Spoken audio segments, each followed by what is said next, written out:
ডেতে আসবে না, এটা 8ই ফেব্রুয়ারি আসবে, মানে ভ্যালেন্টাইন মৌসুমে আসবে। ভালোবাসার গল্প একটা। সো রোম্যান্টিক কাজ অনেকদিন ধরে করা হচ্ছিল না।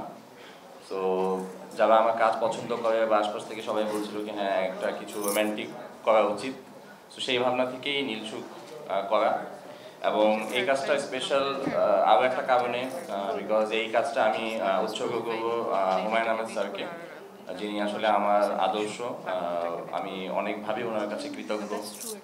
আমার ভিতরে যতটুকু সৃষ্টিশীলতা আছে সেটার পিছনে ওনার কাজের অনুপ্রেরণা অনেক বেশি।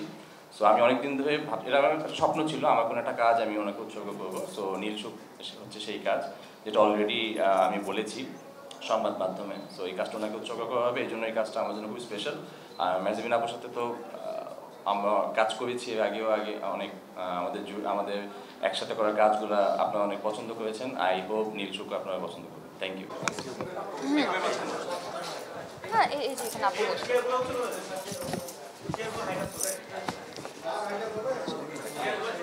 এই যে হ্যাঁ একটু উপরে উঠে যায়।